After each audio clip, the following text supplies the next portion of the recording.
Okay, so I'm going to set the batten back about 1.5 inches from the end. And I'm going to use two instruments in laying this out. One is the pencil, which is a reference or layout line. The scribe I will use as a cut line. So as it turns out, this first mark, and you want to always reference, and it's easy to forget, off the ramp side. If you were to have flattened this board by hand, it's especially important because you don't have the kind of accuracy in doing handwork. Let's use a smaller square for some of this. So we'll just connect that.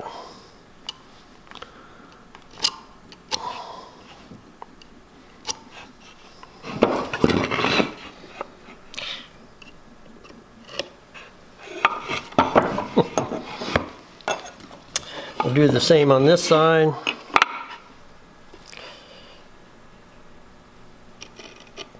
Now we're going in 1/4 inch. We can mark that several different ways. We can use a marking gauge. This is a Japanese marking gauge, actually cutting gauge.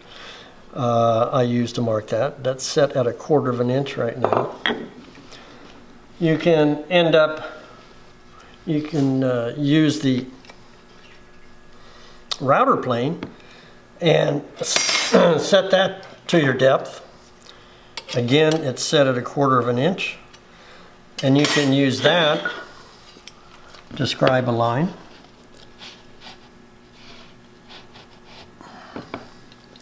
Those are the two ways you can do it. I'm going to use the same instrument on both of these, just so that in case there's a discrepancy between the two of them,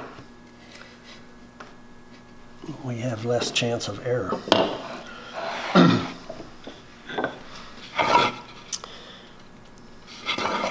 Now,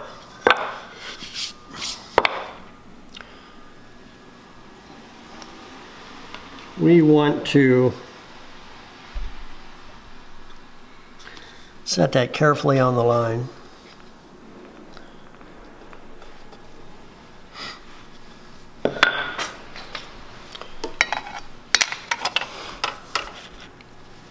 And I'm going to mark this tight because I want this a little tight. So I'm going to err about a pencil width in from there.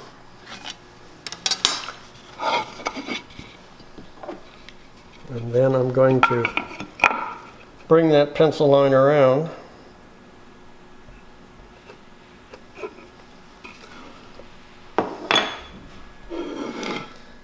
Now,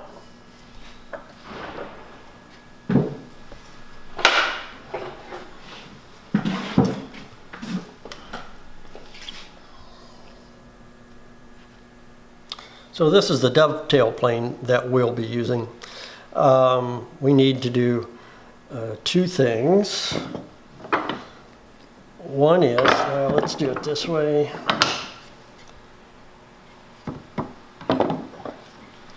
We need to set the fence, and we set the depth with the router plane.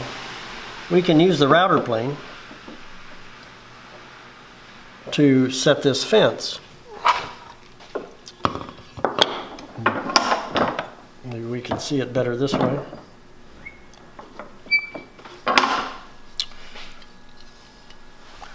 So set that carefully on there. And this one is actually already adjusted, but loosen these up.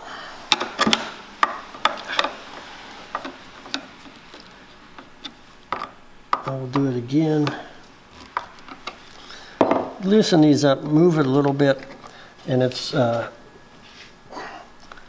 tap it a little bit one way or another is actually, I find, a really accurate way to do it. Don't beat your tools up though. If you're worried about it, you can use a wood mallet to do this. The thing about the metal is it gives a very solid reading. There's no rebound as with the wood, and so you get a better sense of where the fence is and how much it's moving. This one looks okay, so we'll just tighten it down. Is that right? And the other thing we have to do is we have to set the angle with the bevel gauge so we can do some of our marking. So now there's at least 2 different dovetail planes being manufactured now. One's 12.5 degrees, and I believe this one's 17 degrees. So, and you might come up with one that's neither. So it's important to set your bevel gauge at the angle of your dovetail plane. So we are going to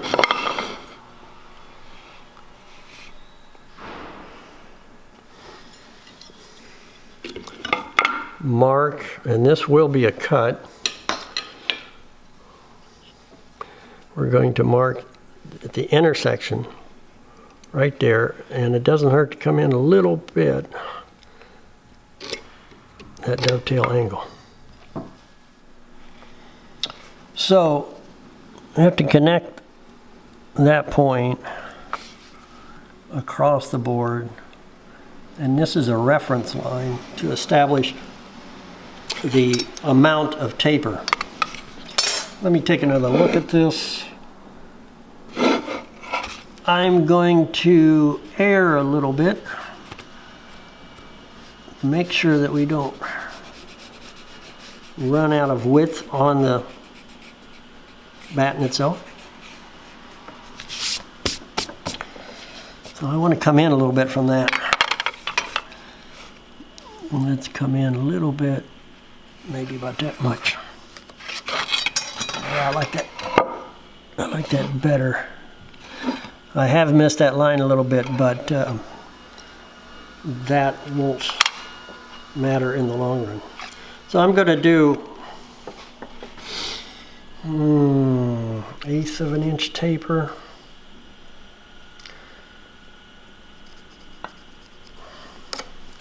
And this will be a cut line. So, all right, what I want to do is now connect that point, which is the top of that dovetail, across to my mark, which is 1/8 of an inch in from my 90-degree mark. That'll give me my taper. And I don't like a severe taper. It makes it easier for it to come loose. Now this is a cut line, so I'm using the scribe.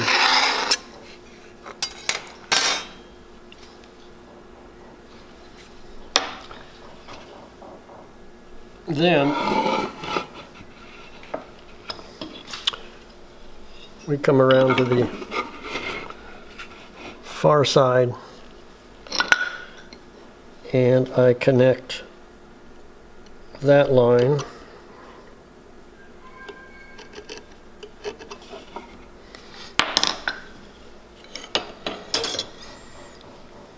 to the line that'll define the bottom. So let me extend that cut a little bit, that mark. Right. Now I'm going to lay it out on the back again. So you can clamp a guide block on there. Make sure it's on the line. It looks like I'm a little over here. Light tapping. Do one end at a time. Don't try and do both ends at once. So this one looks pretty good. Tighten it down a little bit. Double check it doesn't shift. Looking good, I think. Okay, I've discovered a saw that I really like using for this. Many people use a back saw. I find it kind of awkward. You've got, it's a little hard to see if you're in the cut. The pressure tends to rotate the saw like this. You've got some of this flex of the handle that you're moving. And I find it difficult to start to cut well and keep it in there. Though many people use the back saw and are quite happy with it. You could use a Ryobi, for instance. It's the same problem. This blade's quite flexible, and in this particular saw we don't have the clearance. You can use a Western panel saw, but you still got this handle issue, the panel saw being pretty big, and the thickness here I find hard to maintain contact with that guide. So what I've discovered is the Azabiki saw, which is a Japanese mortise saw. Kind of like the mortise plane. It doesn't exactly cut a mortise, but it will start a hole in the middle of a floor, for instance. And I use it a lot for restoration work on the job site. But it's very useful for some things, and it comes in at least 4 or 5 different sizes. Rip teeth and crosscut teeth. This is, of course, a crosscut. Rip teeth work pretty well, but sometimes a little too strong. The advantage of this is we only have this length to deal with, and it's easy enough to keep that on the guide. Handle can flex and clear, but the blade will stay tight on there. So you get a good start. Keeping your fingers on there and the blade flat on the guide. And of course the guide, we're cutting into the waist here. So don't put your guide on the waist side here and cut towards the save side. So get yourself a good groove started in there.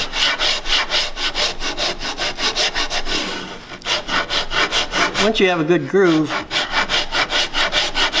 you pick up a little speed.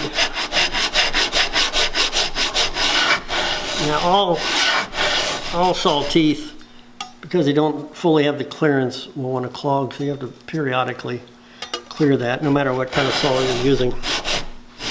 So we want to cut down just to the depth that we marked on the edge. And we're almost there in the front.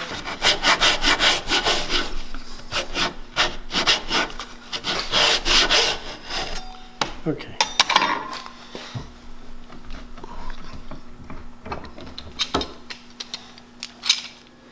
The guide has a bevel on the second side that matches the angle of the dovetail plane. So again, we set this guide on the save side, cutting into the waist.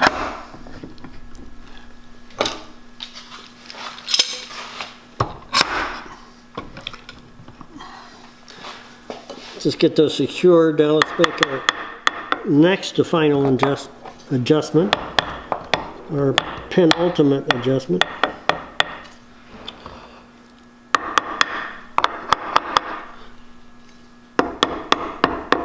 Let's try that there.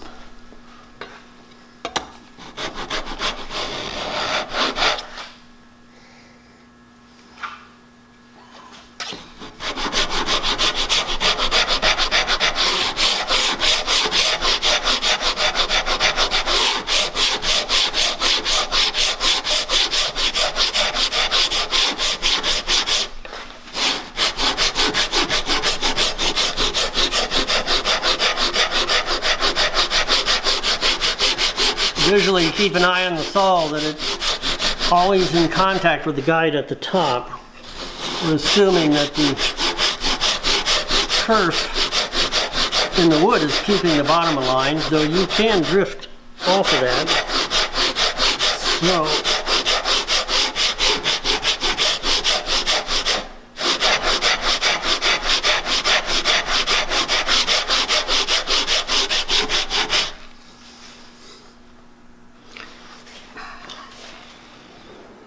yeah, we're there past it a little bit.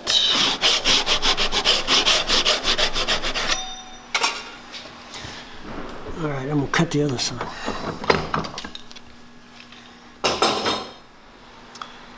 So now we have to clear this channel out. There's a couple different ways to do it. Setting up to do it is a little problematic. If you come in here and start clearing this with a chisel between dogs, it'll do that. And you'll be resetting the piece constantly, plus it tends to damage the piece. You'd have better luck working this direction, though it's a little cramped. Oops. Because that way you're actually pushing against the dogs. And yet another alternative, which I sometimes use and like because you've got a really solid bearing, because you're working down against the bench top, is to take a hand screw and like glue a 1/16 of an inch piece of veneer on there or so. And if you put it in there, the vise will clamp on the veneer and the other jaw will be free. So let's do it this way. And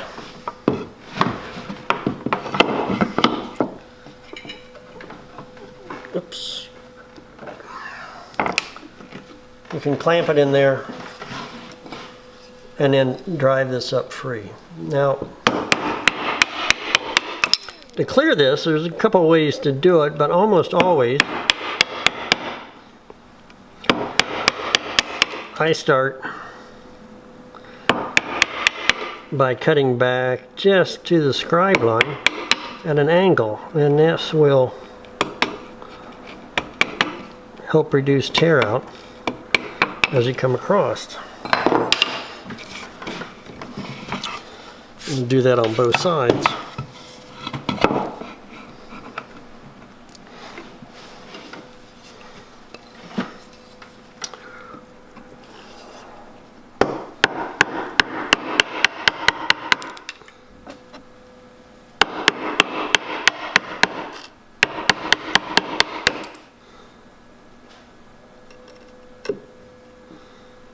Get that chisel right in that knife cut.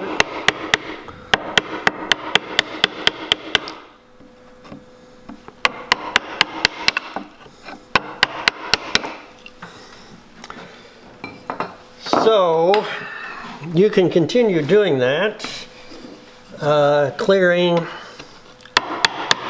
in stages, assuming that you have a chisel that's long enough.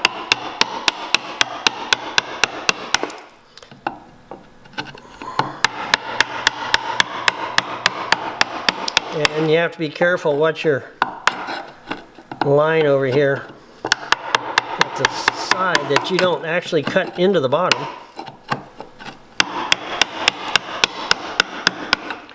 So, time to flip the board.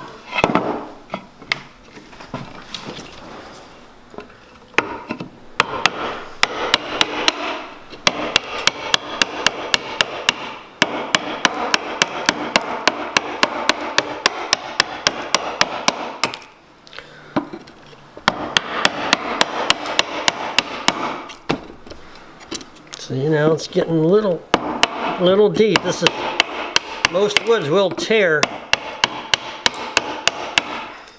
like that and run deep. Now look, see, we've chipped that.